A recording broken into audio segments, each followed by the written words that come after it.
In our last episode, we took it upon us to analyze the Queen's Indian defense, a variation which bears great resemblance to our previously analyzed Nimzo Indian defense. The differences between the two lines appears after White's third move, knight to f3. In the Nimzo Indian defense, knight to c3 was the recommended move. This choice might seem small, but as almost any move which is played early in the opening, the move order can affect the game quite significantly. Black does here play b6, releasing the queenside bishop. White does now stand before multiple choices, but let us continue with the line we began analyzing in our last episode, namely the line which follows after g3. In our previous episode, we analyzed the oddly-looking bishop to a6, but today we'll take the more natural response and play bishop to b7. In the Nimzo Indian, there was an overhanging power struggle over the e4 square, but in this variation it can seem as if White has given up the fight completely.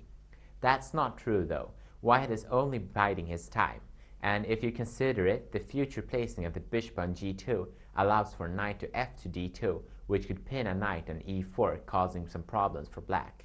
Well, let's not get ahead of ourselves. After bishop to b7, White replies in turn by playing bishop to g2, and this is followed by bishop to e7. To play bishop to b4 check is also a good option. The move leaves White with three choices: knight to c3, knight b to d2, and bishop to d2. Even though knight to c3 might seem as the most straightforward, it isn't the best option. It leads to a Nimzo Indian looking game, but with a less promising outlook than from the original line, making this line quite unpopular. Also, knight b to d2 is quite unpopular, but this has nothing to do with it leaving White in an unfavorable position.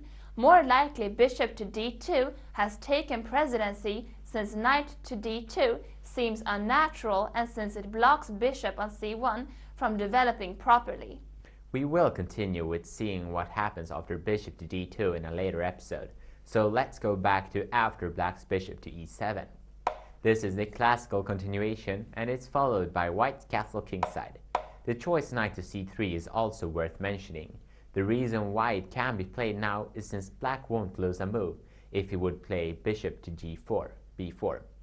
The reason behind it is being played is to allow for a future e4 after queen to c2 or queen to d3. After White's castle kingside, Black castles himself, and this is followed by knight to c3.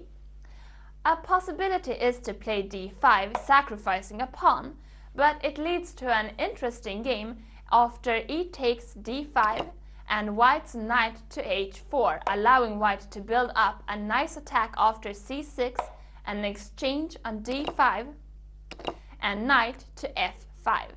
This is of course an interesting line, but before using it in tournaments, I recommend you to test it out on the internet in order to get a better feeling for the position which can occur and how to face them.